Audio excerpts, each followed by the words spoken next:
মাছটা দেখছেন তেলাপিয়া মাছ। এটা হচ্ছে আমি ভিনেগার আর একটু হালকা লবণ দিয়ে আমি ভিজিয়ে রেখেছি। এটা আমি 2 ঘন্টা ভিজিয়ে রাখবো। হচ্ছে এটা দিয়ে আমি কাবাব তৈরি করব, তেলাপিয়া মাছের কাবাব, ফিশ কাবাব। তো হচ্ছে আমরা এটা আগে রেগুলার, আমাদের যখন নিজের বাড়ি ছিল, পুকুর ছিল, তখন আমরা এটা রেগুলার খেতাম। তো এখন যেহেতু মাছের অনেক দাম, আমরা খেতে হিমশিম খেয়ে যাই। তো হচ্ছে কাবাব কোত্থেকে খাবো।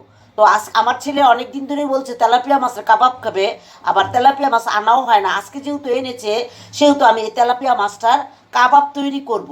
তো এটা আমি ভিজিয়ে রেখেছি, পরে এটা আমি হচ্ছে সেদ্ধ করে নিব। এই যে আরও মাছ আছে, এটা হচ্ছে পাবদা মাছ, তারপর আছে পাঙ্গাস মাছ।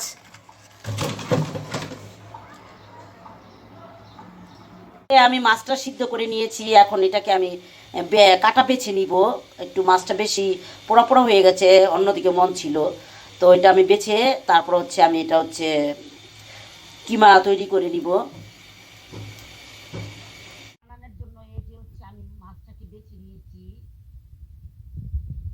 দিয়ে দিয়েছি পেঁয়াজ কুচি করে একদম কেটে, সাথে দিয়েছি কাঁচামরিচ, দিচ্ছি লবণ, কারণ হচ্ছে আমি লবণ দিয়ে মাছটা সিদ্ধ করেছি।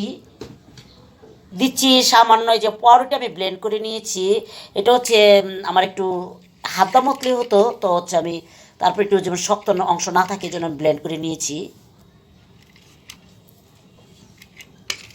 দিয়ে দিলাম ধনে পাতা। তো এখন এটা আমি একসাথে বাইন্ডিং করে নিব।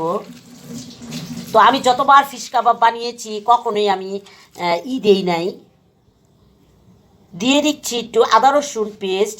তো যেটা বলতে নিয়েছিলাম, আমি কখনো হচ্ছে পাউরুটির অংশ দিই নাই, আমি শুধু মাছ দিয়ে তৈরি করেছি। যেহেতু আজকে মাছ কম, এই জন্য আমি হচ্ছে ইটা দিলাম, একটু পাউরুটি দিলাম।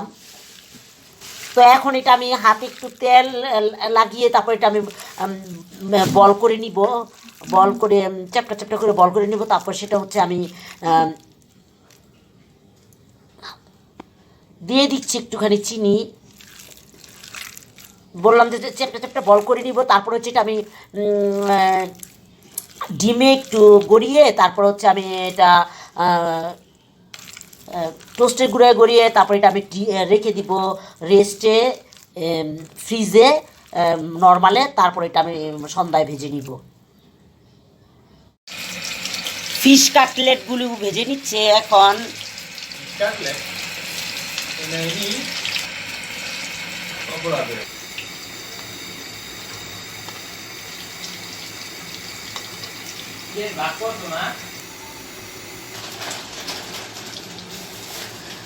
ফিশ কাটলেট ভাজা হয়ে গেল, এখন শুধু খাবার পালা। আসসালামু আলাইকুম, ভালো থাকবেন সবাই।